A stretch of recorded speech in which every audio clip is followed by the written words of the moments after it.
Bismillahirrahmanirrahim. Assalamualaikum warahmatullahi wabarakatuh.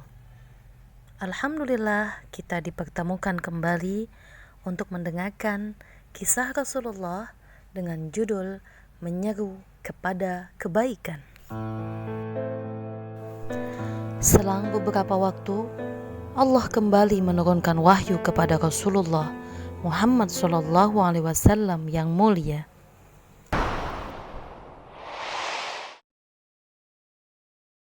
أعوذ بالله من الشيطان الرجيم بسم الله الرحمن الرحيم يا أيها المدثر قم فأنذر وربك فكبر وثيابك فطهر والرجز فاهجر. Wahai orang yang berselimut, bangunlah, lalu berilah peringatan, dan agungkanlah Tuhanmu, dan bersihkanlah pakaianmu, dan tinggalkanlah segala perbuatan yang keji. Quran Surat Al-Mudaththir ayat 1-5. Kali ini adalah sebuah perintah agar Rasulullah memberikan peringatan kepada kaumnya. Wahai orang yang berselimut, bangunlah, lalu berilah peringatan. Demikian wahyu tersebut. Saat itu, bangsa Arab masih sangat kuat mengikuti kebiasaan dan tradisi jahiliyah yang menyembah berhala. Maka dari itu, Rasulullah SAW sangat berhati-hati dalam berdakwah. Beliau menyampaikan ajaran Islam secara sembunyi-sembunyi kepada orang-orang terdekat.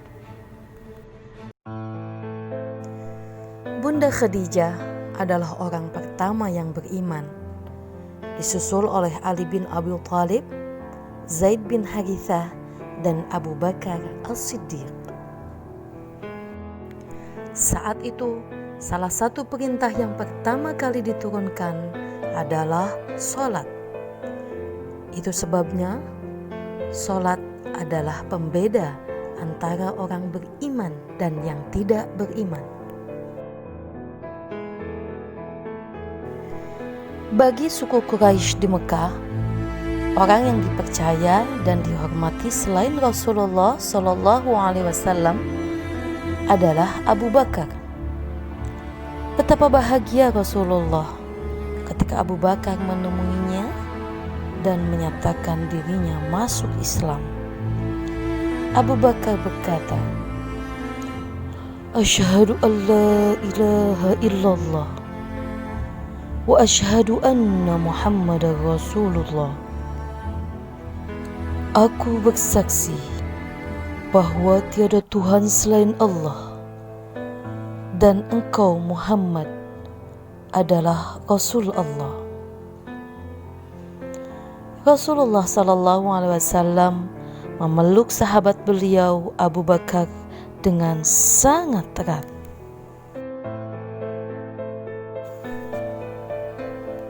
Abu Bakar kemudian berhasil mengajak beberapa sahabat lain untuk memeluk agama Islam.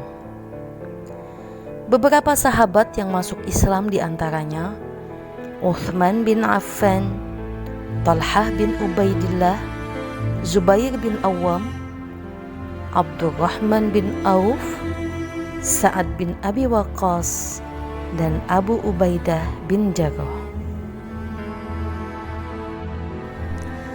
Tak kurang dari 30 orang laki-laki dan perempuan memeluk Islam. Sebagian besar adalah orang miskin, budak, atau yang tidak memiliki kedudukan apapun dalam tatanan masyarakat Quraisy.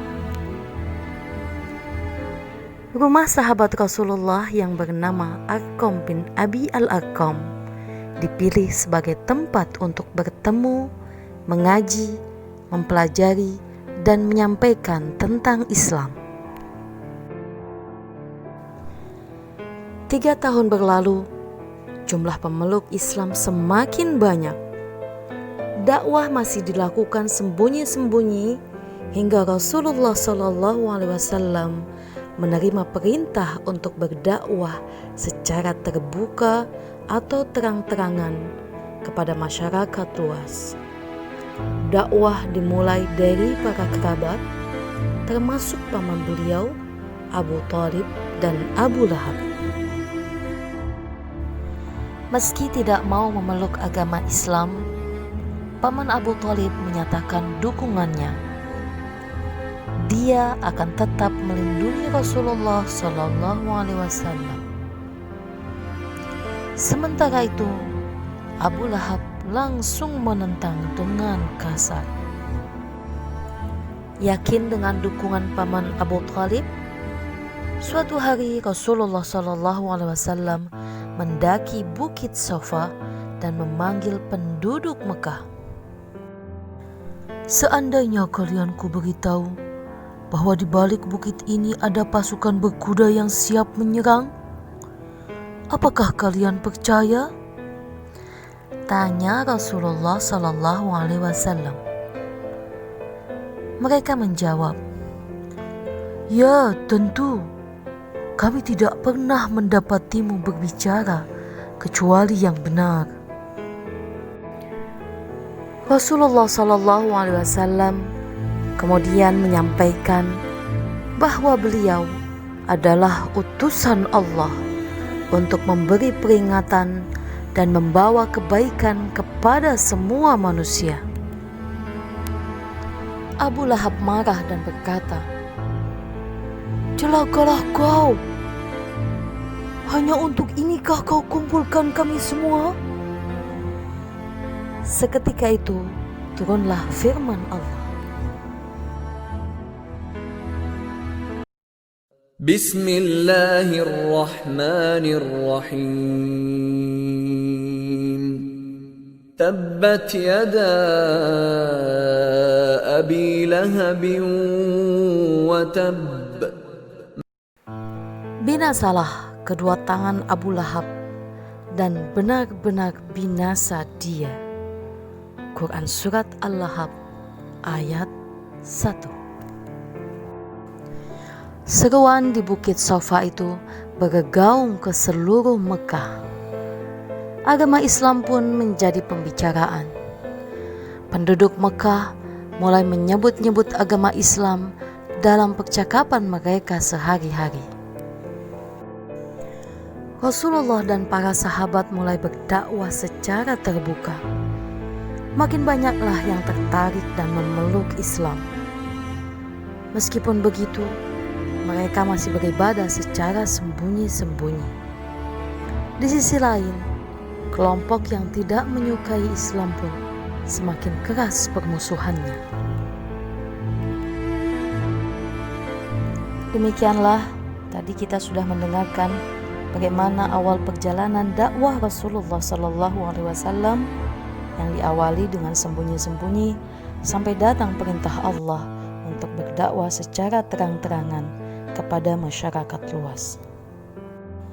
Kita bisa belajar banyak dari apa yang Rasulullah contohkan. Tanpa kenal lelah dan takut, Rasulullah terus menjalankan tugasnya meski berbagai ancaman, siksaan harus dihadapi. Yang bisa dipelajari dari peristiwa periode awal dakwah Rasulullah SAW adalah yang pertama, keberanian. Jika kita di posisi yang benar, maka tidak ada alasan untuk tidak berani menegur jika kita melihat ada seseorang yang melakukan kesalahan. Kemudian yang kedua, membuat perencanaan yang baik. Setiap kita akan melakukan sesuatu, persiapkanlah segalanya dengan baik. Kemudian yang ketiga, mengajak orang lain berbuat baik dan mencegah perbuatan buruk. Dan yang keempat, bersabar dan tidak perlu terburu-buru ketika kita melakukan sesuatu. Sekian, semoga bermanfaat. Wassalamualaikum warahmatullahi wabarakatuh.